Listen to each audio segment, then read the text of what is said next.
AJ, you made this?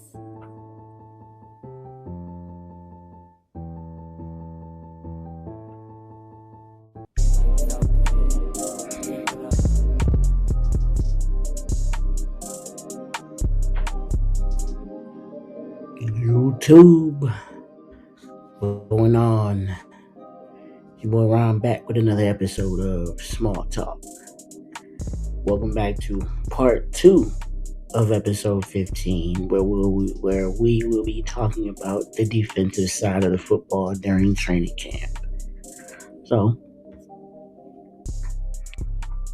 now I've heard from multiple different media members or social media users that the defense was plastering these receivers in coverage.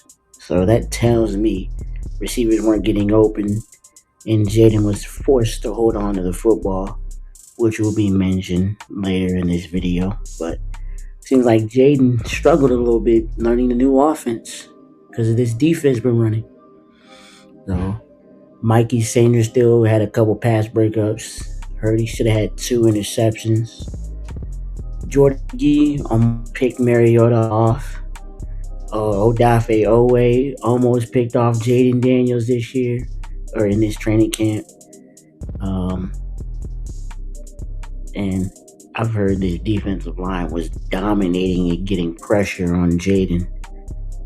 That's going to bode well for the regular season.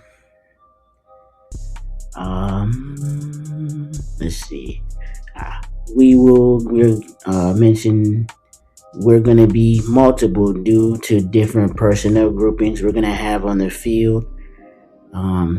This is going to be a difficult defense to prepare for week in and week out on how multiple we will be, because you don't know who's going to do what.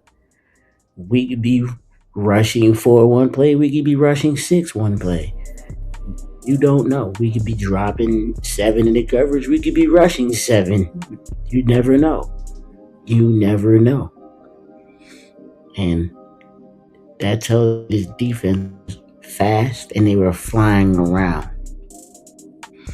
And like I mentioned, he mentioned you saw a lot of 4 down fronts. You saw a lot of 6 down fronts showing confusing looks, and once again, being multiple.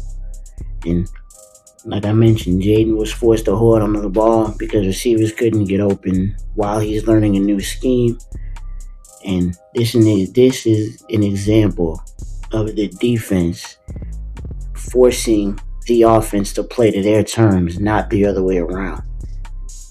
Hopefully that can translate over into the regular season. Dictate the game to them. Dictate the game to them. Don't let them dictate the game to you. And speaking of that, this defense is a hard defense to game plan for and to have answers to. You don't know what we're going to do at all. You don't know what is going to happen. You don't know what coverage we're going to line up in. You don't know whether we're going to be playing a man coverage, and then all of a sudden we can switch in and then play a zone. You don't know whether we're going to blitz, and then all of a sudden we can be playing man. You don't know what we're going to do. The defense will be multiple in their looks and give you confusing looks. And Sonny Styles, he got no first team reps today, but he does cover a lot of ground, and like going to a curl flat, or playing in the slot, or stopping the run, rushing the passer. So he's gonna be like that chess piece for now until he earns that spot that Leo Chanel has, which is that Mike linebacker spot. But I think your starting 2 linebackers, it will be Sonny Styles and Leo Chanel come week 1.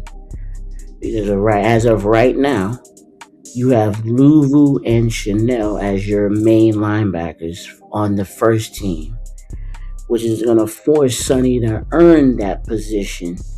And yes, in training camp, we will have Sonny in some packages until he earns that spot as the starter in the regular season in this training camp.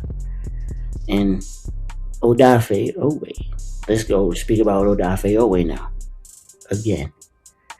So Odafe Owe heard he missed a lot of tackles in 2023, cleaned it up in 2024, and cleaned it up last season, and hopefully he can translate that to this season. And Durante Jones, our new defensive coordinator, mentions that everyone on the defensive side is a leader. And Deron Payne, he's ready to go crazy this year. And then they are high on Johnny Newton. Everyone is high on Johnny Newton because they know his potential. He was a third round pick, I think. Second or third round pick. But they know what he can be, which is why they were hard on him. They made him do reps over and over again in practice today because they know he has that potential to be a game-wrecking defensive tackle. Yes, he's undersized, but you're not going to have him on two guys. He is a guy that loops around. He is a guy that is an undersized defensive tackle in this league.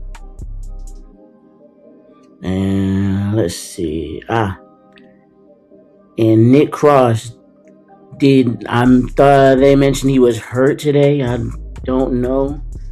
But they did say he will be the best blitzer that we have. He will be doing that on some plays and down. So he's a box safety. But I believe he will be able to jump a lot of routes this year. And Mikey mentioned he should have had 2 interceptions. And this goes into this point. You have to make the plays when the play is there to be made. If you're not going to make the play when the play is there to be made, you don't like the football. You don't want the football. Whether you forcing the fumble or getting an interception, you have to make the plays when the play is there to be made. Period. There's no excuses. And we don't even have to be the best defense. All we need to do is be opportunistic. Like I said, forcing fumbles, getting turnovers. Be a defense that is a turnover machine. I don't care about having the best defense in the world. I care about getting the ball back. I care about getting the ball back to my offense and letting Jaden work. And last but not least, Mikey Sandersdale and Amik Robertson can't be your boundary corners to start the season. That just can't happen. They are both undersized. So if Trey Amos is not healthy by week 1, we might be done in week 1 versus Philadelphia and in week 2 versus Dallas. So we need an update on Trey Amos, and he has to stay healthy. We need Trey Amos outside. We can't have 2 undersized corners on the boundary because that is spelling trouble for us. So, okay, that'll do it for me on this episode of Small Talk, and I'll see you guys next week. And as always, hail to the Commanders. Peace.